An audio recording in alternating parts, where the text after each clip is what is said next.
Assalamualaikum warahmatullahi wabarakatuh. Haturan mitra, alhamdulillah Mang Barna tiasa nepangan di mitra sadaya bade mang dongengkeun deui wae mitra, neraskeun hanca garapan dongeng anu katuna carios kalayan judul Rana Beng Serat karangan Ki Leuksa. Ieu dongeng kahaturkeun ka mitra kaum dangu sadaya anu mugi-mugi ngajantenkeun pangbeberah kana manah, panghibur kalbu minangka mulangkeun katineng kana carita-carita Sunda. Mitra dangu urang teraskeun hanca nu katuna waktos dinten kamari. Sok kabarayun sadayana.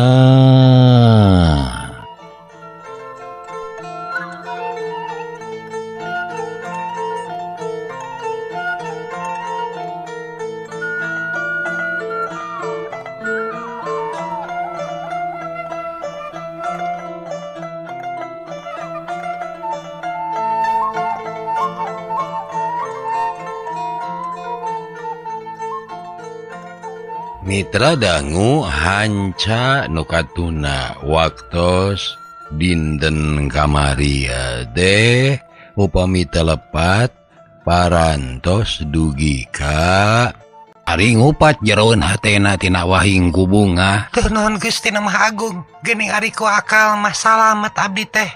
Nuhun Gusti.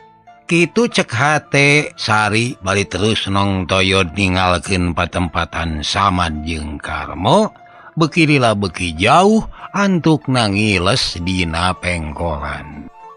Sajongjongan mah Samad jeung Karmo ngajengjen jiga arca. Sanggeus rada lila katara pating rarenghap narik napas jero gek diuk satangah mebeutkeun maneh. Samad ngarahuh.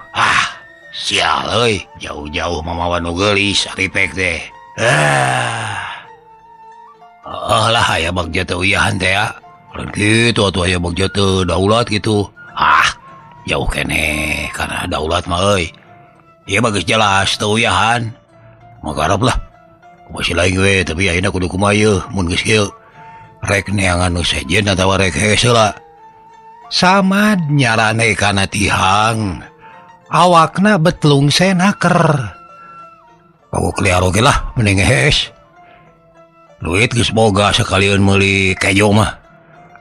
Keur isukan mah kumaha isuk we lah dangke ge aya deui waktu pikeun usaha. Satuju euy nya mending hes.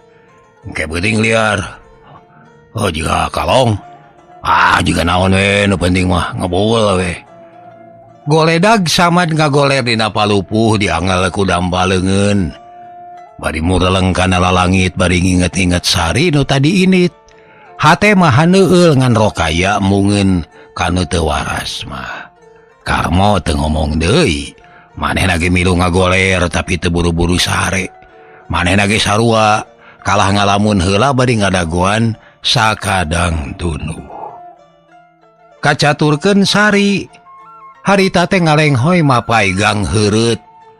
Lempang minengaraneg papaliwat jeung tukang baso. Malah sakapeung masok aya beca anu maksa asup.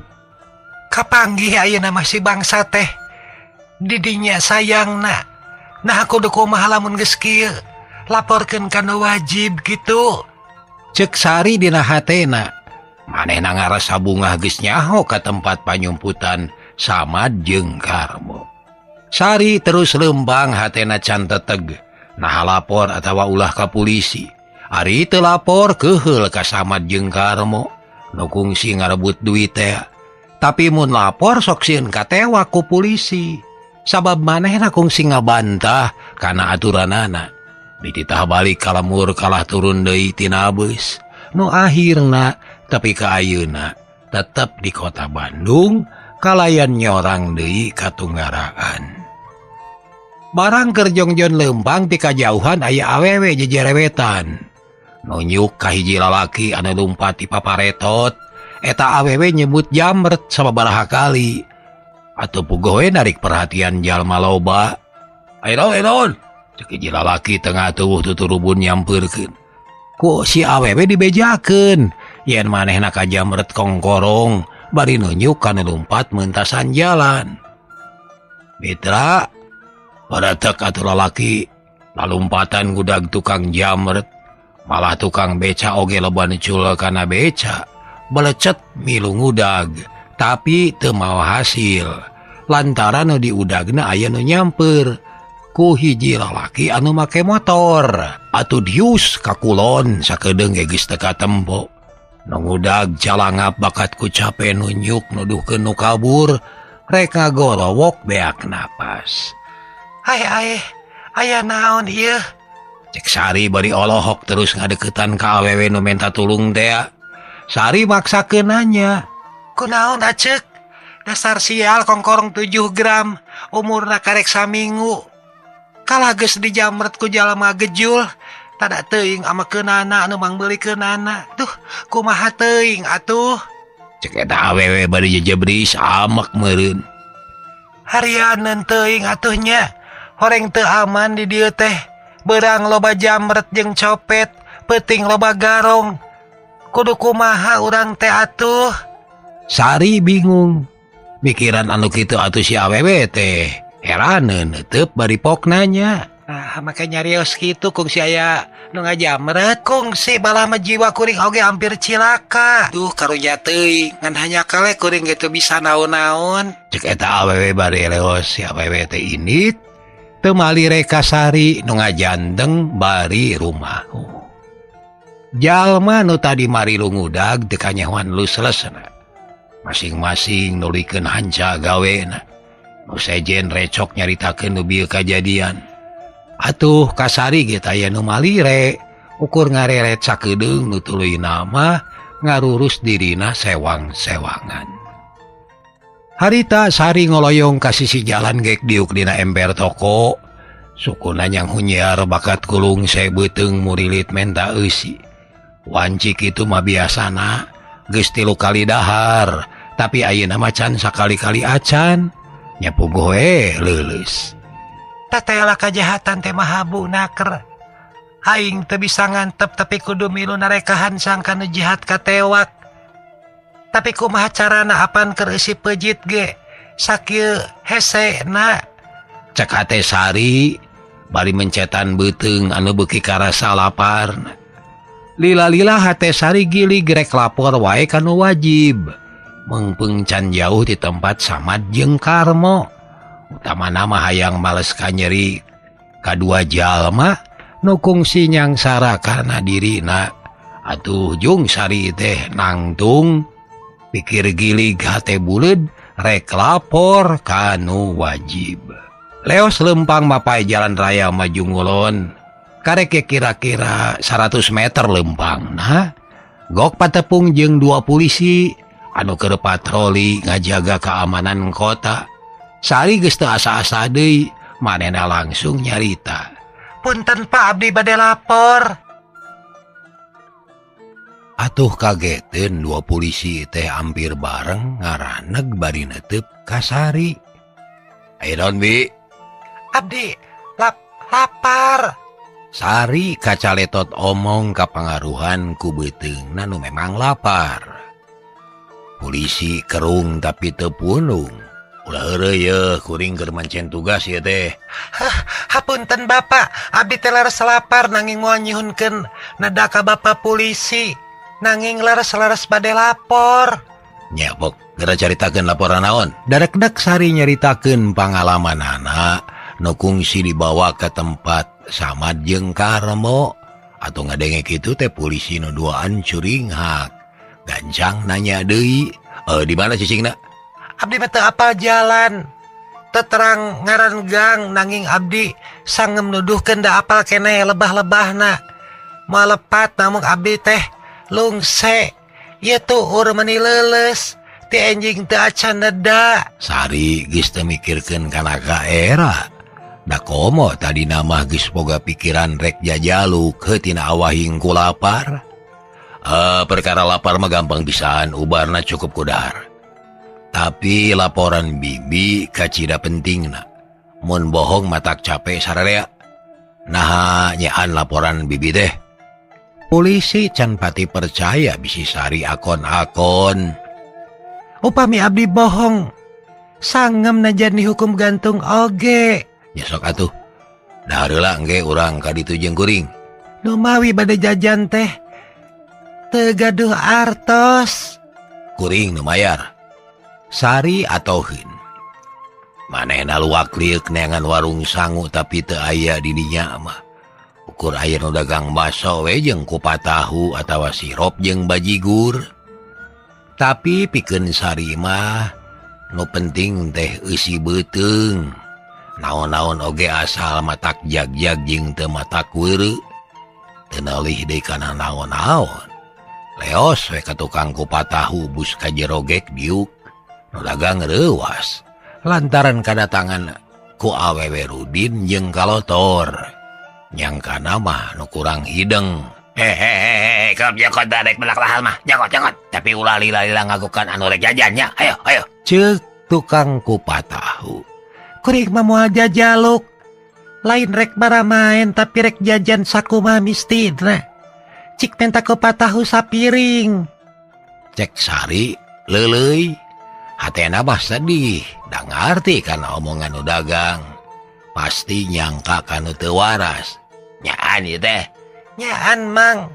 Tabet jiga anu cangcaya. Ulah kitu mang. Kuring mah jalma waras boga saja rumasa. Apal kene kana batal haram. Kuring mah jeung tibatan maling leuwih hade paeh kalaparan. Gag atuh. Gag. Nu dagang teu loba omong deui ayeuna mah. Terus ngaladangan kupat tahu sakumaha biasana. Sanggeus rengse saur dibikeun ka Sari. Atuh Sari ge teu loba omong. Calebek barang dahar bangun nikmat naker da puguh lapar. Nu dagang melaung bari kerung jiga can pati percaya kana omongan Sari. Tapi sabot kitu teh bus aya polisi duaan. Gek dari yuk kalayan tenang atau tukang kupat tahu teh reuwaseun. Ganjang cengkat. Bade ngaleut Bapak. Moal. Eta we saurang sina wargen. Keun kuring nu mayar. Oh, mangga. Sari ngahelas ari hate mah. Tapi teu panjang mikir sabab eusi peujit leuwih penting jeung tibatan maling atawa nipu mah. Leuwih hade ku cara kitu. Eta ge bet untung aya nu percaya kana omonganana. Nuhun mang. Cek Sari sanggeus seubeuh. Tamihan deui atuh Nen. Tukang dagang sopan aker ayeuna mah. Ngaran kuring mah Sari. Oh, Nen Sari. Sari wungkul teu make Nen. Oh, Nen wungkul. Ih, belet. Sari kaluar ti jongko dumadakan awakna jadi cenghar jeung seger. Tetempoan caang deui tanaga pulih cara sasari. Ayo atuh urang init. Cek polisi bari kaluar ti jongko. Kupat tahu anu didahar ku Sari geus dibayar. Teu loba catur harita keneh Sari diiringkeun ku dua polisi ngajugjug ka tempatna Samad jeung Karmo. Nyaan Sari apal keneh pungkal pengkolna. Nu memang haja diapalkeun tadi teh dagarah babari neangan. Akhirna gok anyog ka deukeut tempat Samad. Sari ngaraneg bari ngareret ka polisi. Tuh itu bumina mangga nyangakeun. Oh itu syukur atuh. Tapi ulah baka initnya. Kuring perlu keneh ku katerangan ti bibi. Tuh cing di ditu tuh di tukang sirop. Engke disamper deui ku kuring. Jeung ka ditu. Polisi nunyu ka tukang sirop. Sari nurut leos init ngadeuketan ka tukang sirop. Ku tukang sirop ditanya da marukana rek jajan. Sari nunyu ka polisi atuh teu kapapanjangan ngartieun kana maksud Sari. Kocapkeun polisi anu dua. Harita teh bada mileutik putusanana nu saurang nyalingker ka nu suni, nu saurang deui ngaleos init. Jigana marek menta bantuan ka baladna. Sajerning kitu sari ngabandungan pasang petana 2 polisi. Manehna teu loba omong, malah ditanya ku tukang sirop ge teu betus. Cukup ku nyebut terang tekung silila jol deui polisi nu tadi datang ngobrol sakedeung jeung baturna. Coba siapa? Sabuder di tempat tos dikepung, jalan-jalan tos diblokir, moal aya celah-celah kanggo lolos. Jawab nu ditanya Daria. Bagus, ayo tuturkeun saya. Awas siapkan senjata. Siap. Dua dan ngadeukeutan ka imah Samad jeung Karmo. Barang tepi kanu dituju, polisi anu saurang siaga nyekal pistol arik, anu saurang deui ngagedor panto. Bari uluk salam. Wonten, wonten.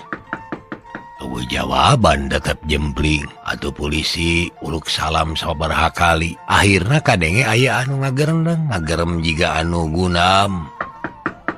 Wonten. Uluk salam beuki bedas, korotrak panto dibuka lol Samad kaluar. Panona beureum gekeureuceuman langsung ditodong ku senjata. Puguh we Samad teh mani ngajenghok, beungeutna pias. Angkat tangan, jangan bergerak. Samad kapaksa nurut. Hate keheul jeung reuwas lantaran Ari hudang bet nyampak polisi. Ari polisi nu hiji deui rikat ngajewang leungeun Samad. Trek kunci bangkol ngajetrek. Samad garahuh narik napas jero. Asa teu percaya kana eta kajadian. Kocapkeun Karmo. Manehna ge lilir ngadengen nu pupuntenan teh, tapi barang ret kana panto ngagebeg tina awahing gureuwas. Nampo polisi sadua-dua malah Samad mah geus dibangkol. Ceukeureun tos hatena cilaka cenah ieu. Bari luwak liuk cileng rek kabur tina janela.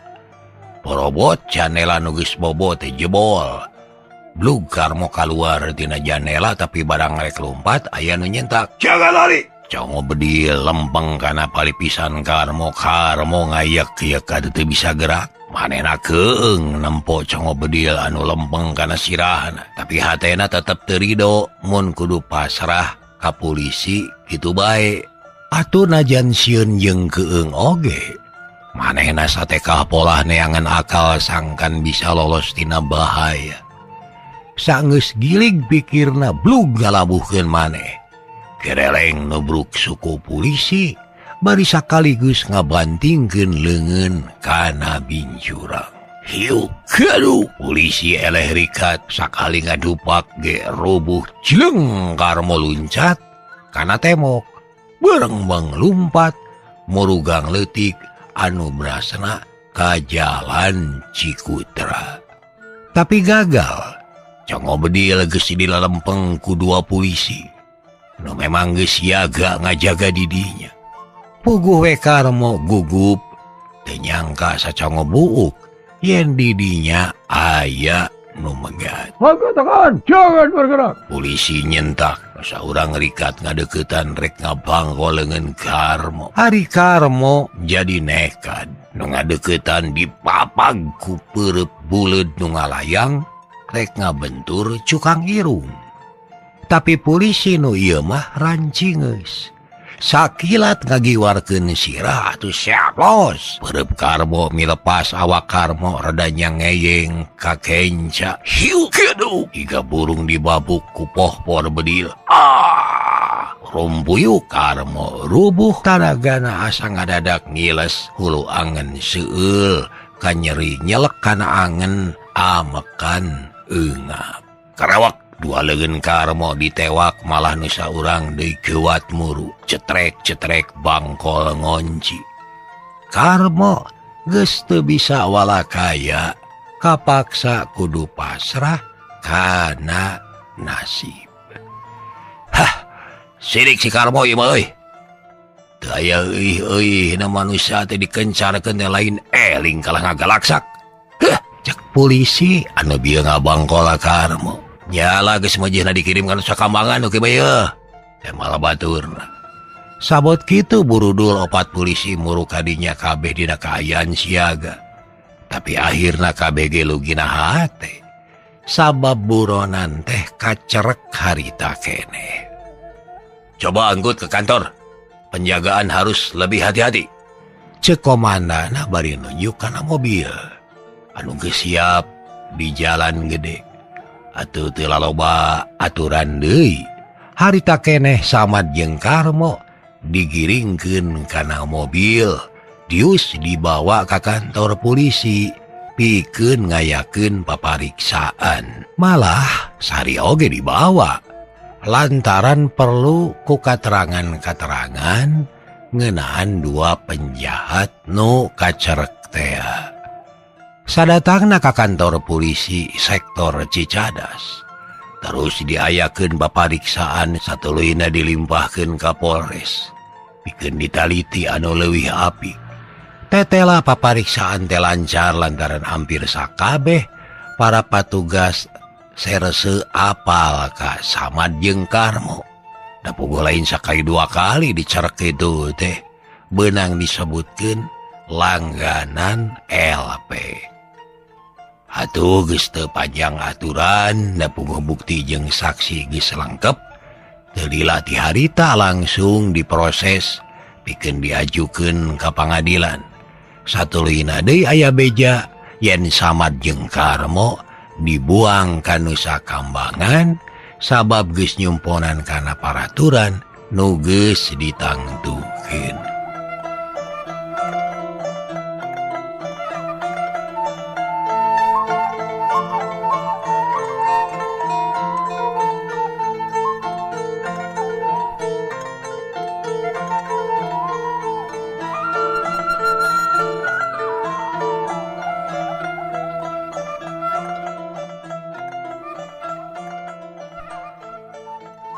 Ari Sari sanggeus beres urusan Samad jeung Karmo mah manehna dibebaskeun kalayan menang penghargaan. Hate Sari bungah lain bungah ku pamuji, tapi bungah geus bisa ngabantu kana wajib pikeun nyerek reregedunya nu salilana ngaganggu kana katartiban jeung keamanan. Puas hate teh nu garjul geus katewak deui. Muga-muga ulah papanggih deui jeung anu jarahat cara kitu. Cek Sari dina hatena. Kituna teh bari lempang mapai jalan Jawa muru kawetan. Teu puguh tujuan. Akhirna anyog ka hiji tempat anu ku Sari can kungsi ka sorang ti samemehna reg manehna teh eureun. Ari ieu di mana nya? Pokna bari palahak polohok ret kawetan, ret ka kulon, ret ka lapang di dinya loba jalma keur olahraga. Tapi teu puguh aturanana, aya nu sapintrong, aya nu lumpatan, aya oge anu ajrut-ajrutan. Malah aya nu ngalung-ngalung bal poli sagala. Sari lempang deui breh nempo taman di dinya loba jalma keur dariuk loba barudak sakola keur ngarobrol bari guguyon. Sari kabita, manehna abus ka eta taman gek dieu kana bentang kalakai anu ngarung gunung. Harita Sari teh aya di Taman Maluku. Ngeunah-ngeunah ngararasakeun sagerna hawa. Ngan hanyakal beuteung lapar can kaubaran jeung can boga tujuan anu tangtu. Nah kudu kumaha jeung kudu ka mana nyalunta. Teuh Gusti, tapi ka ngalaman kieu aing teh nah iraha rek tepung jeung Kang Karmin. Di mana manehna teh atuh? Kang Karmin. Sari inget deui ka Karmin. Nu geus lila di teangan tapi can aya laratan. Sari can robah tujuan, tetep rek neangan Karmin tapi ka hasil. Beurang deui peuting deui kahirupan Sari beuki walurat. Hese sare hese dahar estuning mata kuatir. Lila-lila leungit di kaera lantaran kapaksa ku lapar. Sari mapai-mapai jalan jajaluk nurutan batur hirup ngandalkeun pamere. Beurang mapai-mapai jalan mun peuting ngarengkol di emper toko disimut ku ibun, diangel ku angen-angen, ditilaman ku lamunan. Sabab najan kanyataan matakna langsa oge. Ari kahayang jeung cita-cita mah sarua jeung batur. hayang sare dina kasur empuk, hayang disimut ku simut alus, hayang mernah di kamar anu aman jeung teu matak sangsara. Tapi KBG ukur dina lamunan, dan nu kaalaman mah bet matak tunggara.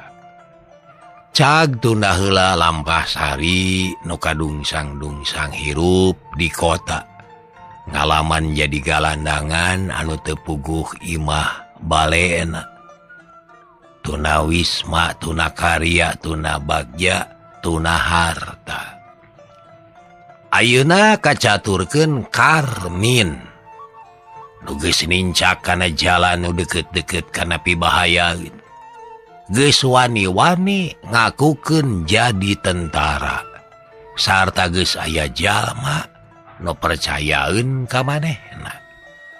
Ti saprak balik ti lembur, Karmin jiga nu malaweung. Digawena kurang suhud mina ngalamun jeung teu pati berag.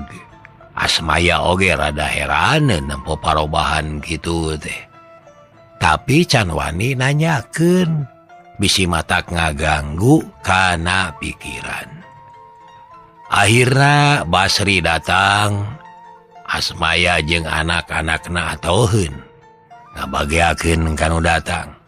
Malah Karmin ge milu bunga ari mamangna datang mah. Sorena sararea ngariung di tengah imah, bari lalajo TV. Kumaha aya ni dieu salila ditinggalkeun ku bapa, cek Basri bari neuteup ka Asmaya. Karmin jeung Dena Katut Deni ngabandungan. Teu aya naon-naon aman jeung taya naon-naon ngan eta we sarupa. Asmaya ngareret ka Tarmin atuh Basri ge panasaran. Naon Min? Aya karieuh atuh kumaha? Ada abdi mah teu meunang kasulitan naon-naon Mang. Naon atuh? Basri ngareret deui ka Asmaya. 2 minggu anu kaliwat Karmin amitan hayang balik heula ka lembur lantaran di ditu aya anu hajat matang puluh ku abdi teh teu dibahana naon-naon dabongan ka lemburna ngadadak. Asa anu maot? Mang Suha. Karmin deg-degan da rumah sanga bohong. Mang Suha. Nah kasakit naon tapi ka maot? Geubis Mang. Oh labuh. Innalillahi wa inna ilaihi rajiun. Cek Basri bari gogodeg. Manehna ge wawuh ka Mang Suha mah. Ngan geus lila tara tepung da manehna langkah balik ka lembur. Abdi ge kawitna mah teu percanten Mang. Nanging saparentosna ka lembur name percanten da seueur nu nyaurkeun. Ayeuna kumaha bejana di lembur daramang Kang Seno jeung euceuna kumaha di Aki Jana deh. Basri jadi inget ka lemurna. Aya berkah nuju sehat sadayana oge nanging aya peryogi sarupi deui. Upami kawidian mah dinten Sabtu bade wangsul deui. Nah aya naon deui Min? Duka da pun bapa nu miwarang teh. Rupina mah aya peryogi nanging teu acan diterangkeun ka abdi. Karmin geus ngabohong deui wae. Lantaran inget wae Kamarni anu beurang peuting teu daek poho estuning beureum kadeuleu beuntak karasa. Ti peuting ka impi-impi ti beurang kagunamkeun. Ya teu naon-naon ari aya perlu mangan ulah lila teuing we di dituna di lemurna. Moal Mang paling ge sawengi lah. Nya jeung wae rek balik mah. Karmin kacida atoheunana lantaran aya waktu anu alus pikeun nepungan Marni. Nu geus 2 minggu ditinggalkeun. Harita keneh sawangan Karmin ngapelesat ka kadipaten. Pangalaman nu geus kasorang estu bruh brehna remongan ngabibita jeung jiga anu ngalelewaan. Karmin ngahulang jiga anu katur lengan. Mun ka lembur pesen peuteuy jaminnya. Mun aya mah daun sampe atawa genyer naon we saya di kampung. Asmaya ngagebah anu keur ngalamun atuh Karmin mani ngarenyag terus ngusap beungeut. Mangga Bi da seueur keuyeub mah pokna dari anaker. Kunaon ari maneh? Karmin di pesanan peuteuy genyer jeung daun sampe betros-los kana keuyeub. Keudana haun keuyeub? Sok rupa-rupa wae maneh mah Karmin.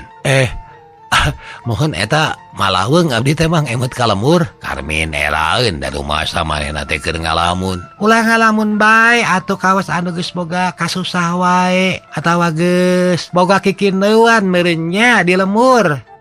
Asmaya ngagonyak. Tapi asakeun pisan kana mamarasna hate Karmin. Mun beurang mah beungeut Karmin bakal kataranyiak semu beureum. Dadaun ceulik ge karasa panas ca jantung we ratug. Sieun katohyan. Henteu Bi.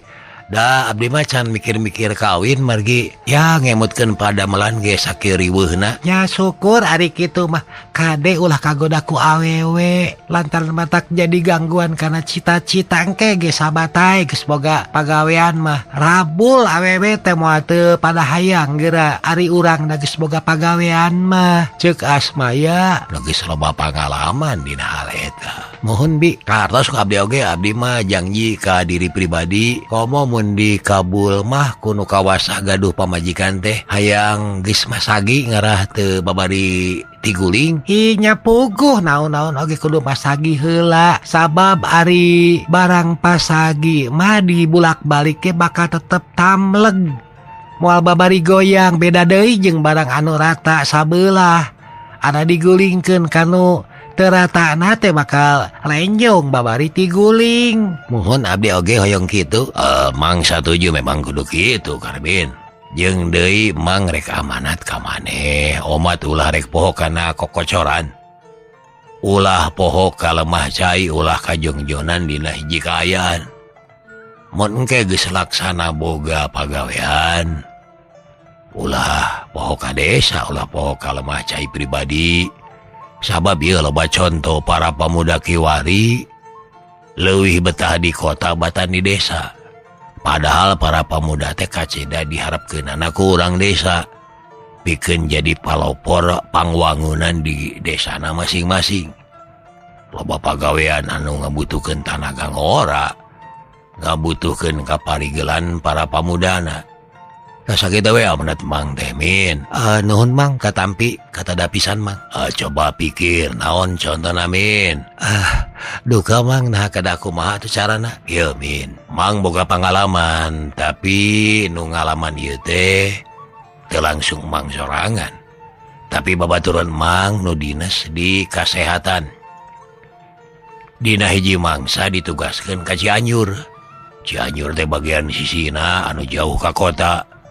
Wewengkon dituju teh kampung-kampung nu aya di pagunungan.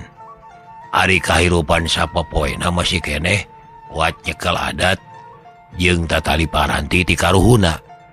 Jadi mun aya paham-paham anyar ti kota teh hese pisan asupna lantaran dianggap pamali wae. Jeung deui naon kitu lembur didatangan teh kaliwatan ku walungan. Ngan Mang poho teuing walungan naon ngaranna mah ngan anu jelas pangabutur hayati dinya tina urusan cai gumantung ka eta walungan. Contona mandi di dinya, nyiseuh di dinya, ngalacai keur nginum oge di dinya. Malah hiji kajadian nu matak sareukseuk jeung dadia digirang aya nu miceun dihilirna ngisikan. Tai hal ieu teh geus ilahar. Geus teh dianggap kitu kieu ku urang dinya. Tak lantaran kitu dina hiji mangsa aya musibah. Lemur nu deukeut ka eta walungan diserang kolera. Atau dina waktu anu singkat wabah teh sumebar ka lemur. Akibatna loba nu jadi korban. Tah, nya ieu pisan dasarna babaturan Mang datang ka dinya. Maksudna mah rek mere penerangan ka rakyat. Sangkan ngaronjatkeun kawaspadaan dina ngajaga kesehatan jeung deui rek mere panyuruhan sangkan rakyat ngarti kana seluk-beluk kesehatan. Cek Basri Bari regot nginum heula. Ari Asmaya penasaran. Ok nanyakeun kumaha terasna Pak. Mohon mana atuh eusina tina eta pangalaman teh Mang. Karmin oge dari anaker. Manehna hayang geura nyaho kana tujuan Basri. Kieu Min. Babaturan Mang nepungan kapala kampung terus ngumpulkeun urang dinya rek dibere penerangan. harita diterangkeun yen urusan MCK kudu bener-bener diperhatikeun lantaran MCK teh kuat pisan hubunganna jeung kasehatan. Nya diterangkeun ngeunaan cai anu bersih, cara micin runtah, cara mandi, cara micin kokotor jeung sajabana. Nya akhirna tapi karena masalah penyebaran kasakit nu akhirna nyabit-nyabit masalah kuman jeung baksil. Tadi dia babaturan manggih karibeuh lantaran aya hiji kolot no jadi sesepuh didinya ngacung terus nanya pokna teh, "Pamantri, ari baksil jeung kuman teh segede naon?" Atuh langsung dijawab ku babaturan mang teh kieu pokna, "Baksil teh sato nu kacida leutikna, malah mah teu bisa katempo ku panon biasa. Mun hayang nempo jirimna baksil kudu make alat pembesar." Tak itu jawaban babaturan mang teh. Nah atuh anda calangkeung teh si kolot nyarita deui pokna teh, "Wah cenah dia lemut kitu mah moal matak bahaya jeung moal nyangsang dina cai walungan. Jadi teu naon-naon nginum cai walungan oge da bersih." Babaturan mang harita teh olohok atuh bingung narima jawaban kitu nu akhirna nanya deui ka eta kolot, "Naon sababna make kitu?" cek babaturan mang teh. "Aipek teh cenah sabab boro-boro baksil nu leutik. Di walungan ieu mah kaboge palid atuh komo nu leutik. Tangtuna ge bersih kabawa palid ka hilir. Nu matak cai walungan teh bersih, moal matak jadi kasakit. Jeung deui ieu mah geus turun-tumurun ti baheula mula, tara aya naon-naon." Kitu jawaban kokolot didinya teh. Atuh puguh babaturan mang teh ngahuleng teh bisa ngajawab deui. Sabab bingung ngahareupan urang lembur anu tingkat pamikiran teh can tepi ka dinya. Artina mah babaturan mang teh gagal dina mere penerangan.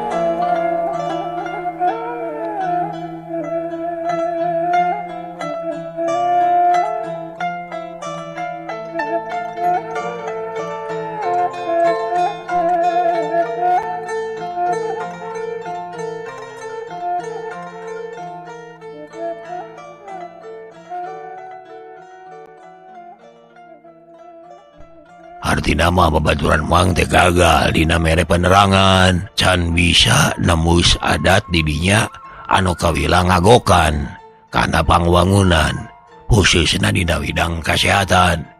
Tak sakitu lalakona teh muga-muga we jadi bahan pamikiran keur Karmin. Ceuk Basri bari nyeungeut rokok pelenyun udud Karmin ungut-ungutan jiga nu nyang arti, tapi hate teu panceg can bisa narima kana omongan Basri. Ngarti Karmin. Kartos nanging kedah kumaha abdi teh atuh.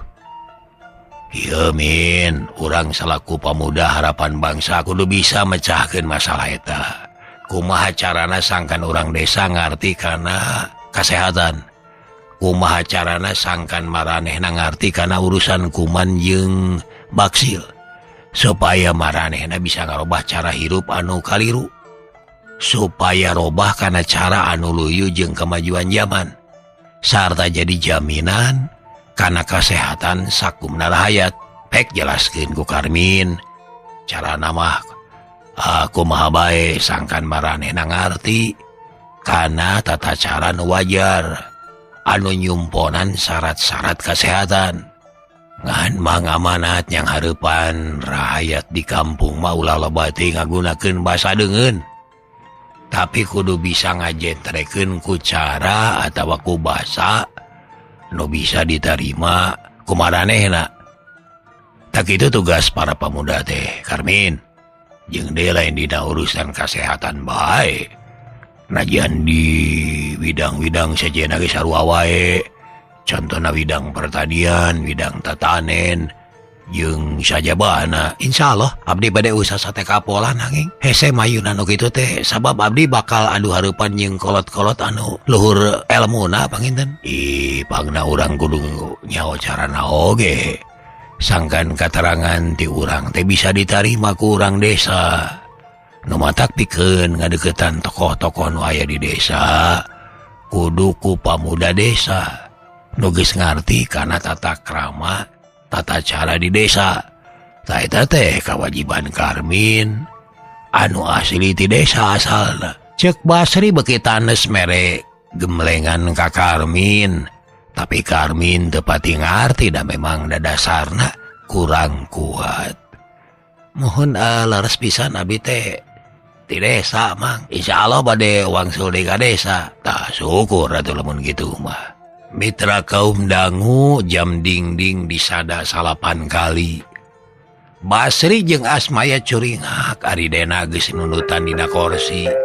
Deni geus cager. Wahara mitra hanya ka bujeng neng nong. Dinten enjing insyaallah kumang diteraskeun deui. Nuhun kana paratosanna, hapunten samudaya kalepatan. Billahi taufiq wal hidayah. Wassalamualaikum warahmatullahi wabarakatuh. Ciao.